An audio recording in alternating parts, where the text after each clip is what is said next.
એક મહત્વપૂર્ણ સમાચાર મળી રહ્યા છે સુરતથી, જ્યાં 5 વર્ષે કોંગ્રેસે ખાતું ખોલાવ્યું છે. આપણે કહી દઈએ કે સુરતમાં રસાકસીભર્યો જંગ આપ અને ભાજપ વચ્ચે હતો. દરમિયાનમાં વોર્ડ નંબર 12માં કોંગ્રેસના ઉમેદવારે વિજય નોંધાવી છે. કોંગ્રેસના અરશદ જરીવાલાનો આ ઇલેક્શનમાં વિજય થયો છે. તો સુરતમાં કોંગ્રેસનું 5 વર્ષ પછી ખાતું ખુલવા પામ્યું છે. આપણે કહી દઈએ કે સુરતમાં મુખ્ય જંગ ભાજપ અને આપ વચ્ચે હતો, પરંતુ કોંગ્રેસના વોર્ડ નંબર 12માં કોંગ્રેસના ઉમેદવારનો વિજય થયો છે. બધું વાત કરવા જોડાશે અમારા સંવાદદાતા બળદેવ. કોંગ્રેસનું ખાતું ખુલ્યું 5 વર્ષે આખરે.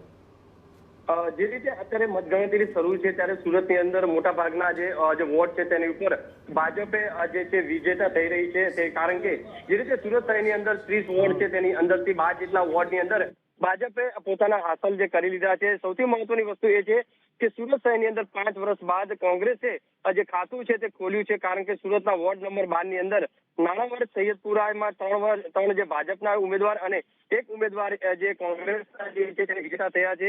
કોંગ્રેસના જે ઉમેદવાર અરશદ જરીવાલા છે તે વિન થયા છે. 5 વર્ષ બાદ કોંગ્રેસના એક જ ઉમેદવારની જે વિજેતા થયા છે. સૌથી મહત્વની વસ્તુ કોંગ્રેસ માટે ક્યાંક ને આશાનું કિરણ હતું, પણ અત્યારે જે રીતે મતગણતરીના આંકડા સતત જે સામે આવી રહ્યા છે તે ભાજપ તે તમામ સીટો ઉપર ક્યાંક ને ક્યાંક જે વિજેતા થતું હોય તે રીતના દ્રશ્યો છે તે સતત સામે આવી રહ્યા છે. જી, 5 વર્ષ પછી સુરતમાં ખાતું ખોલાવ્યું છે. 5 વર્ષે કોંગ્રેસના એક ઉમેદવાર વિજય નીવડ્યા છે. તો સુરતમાં કોંગ્રેસ માટે આ એક સારા સમાચાર. વોર્ડ નંબર 12માં કોંગ્રેસના ઉમેદવારનો વિજય થયો છે.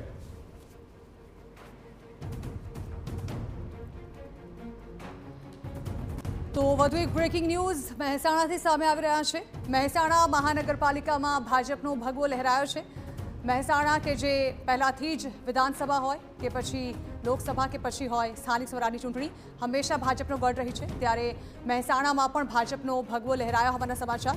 મહેસાણા મહાનગરપાલિકાથી ભાજપના ભવ્ય વિજયની ખબર સામે આવી રહી છે. મહેસાણા મહાનગરપાલિકામાં કોંગ્રેસે હજુ પણ ખાતું નથી ખોલાવ્યું.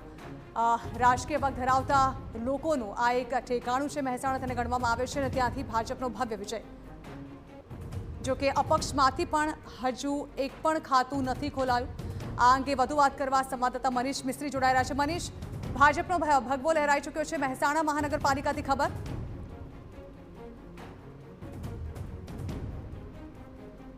બની છે અને પ્રથમ વાર બનેલી મહાનગરપાલિકામાં હવે ભાજપનો ભગવો લહેરાઈ ચૂક્યો છે. 52 જેટલી બેઠકો છે, 13 જેટલા વોર્ડ છે અને આ 52 બેઠકોમાંથી લગભગ 35 થી 36 જેટલી બેઠકો પર ભાજપ વિજય થઈ ચૂક્યો છે. આપણી દ્રશ્યો બતાવવા માંગીશું. જે ભાજપના જે ઉમેદવારો છે, આગેવાનો છે, એમનામાં ઉત્સાહ છે. ધારાસભ્ય આપણી સાથે છે મુકેશભાઈ પટેલ. ખાસ કરી જણાવશો, પહેલી જ મહાનગરપાલિકાને ભાજપે જીત હાંસલ કરી લીધી છે. મહેસાણા નગરપાલિકામાંથી પ્રથમ વખત મહેસાણા મહાનગરપાલિકાની ચૂંટણી યોજાઈ રહી છે, ત્યારે અત્યાર સુધી ભારતીય જનતા પાર્ટીએ 8 વોર્ડમાંથી 32 સીટ હાંસલ કરી છે અને મહાનગરપાલિકાનું શાસન બીજેપીએ સુનિશ્ચિત કરી દીધું છે અને વિકાસની રાજનીતિ મતદારોએ સ્વીકારી છે. દેશના યશસ્વી વડાપ્રધાન નરેન્દ્રભાઈ મોદી સાહેબનો જે સંકલ્પ છે વિકસિત ભારત @2047, એ વિકસિત ભારત સંકલ્પ યાત્રાની અંદર મહેસાણા શહેરના બધા જ નાગરિકો જોઈ રહીને અમારી આ મહાનગરપાલિકાની અંદર અત્યાર સુધી જે પણ પરિણામો આવ્યા છે 100% ભારતીય જનતા પાર્ટીને ફાળે ગઈ છે. મહેસાણા મહાનગરપાલિકામાં તો જીત હાંસલ કરી છે, સાથે સાથે કડી તો બિનહરીફ થઈ હતી. વિસનગરમાં પણ જીત મેળવી લીધી છે. ઉત્તર ગુજરાતની બધી જ નગરપાલિકાઓમાં ભારતીય જનતા પાર્ટીએ જીત મેળવી છે, ત્યારે વિસનગર નગરપાલિકાની અંદર શાસન પણ ભારતીય જનતા પાર્ટીએ હાંસલ કર્યું છે. શું લાગે છે મહેસાણા જિલ્લા પંચાયત, તાલુકા પંચાયત, મનપા અને પાલિકાની તો વાત કરીએ, તાલુકા જિલ્લામાં તાલુકા અને જિલ્લા પંચાયતની અંદર પણ ભારતીય જનતા પાર્ટીના જે ઉમેદવારો છે, અત્યાર સુધી જે પરિણામો આવ્યા છે એ પરિણામોની અંદર મહદઅંશે ભારતીય જનતા પાર્ટીના બધા જ ઉમેદવારોની જીત થઈ છે. કદાચ કોઈક સીટ ઉપર ભારતીય જનતા પાર્ટીએ જે હાર્યા છે એ બિલકુલ નજીવી લીડથી પરાજય થયેલો છે.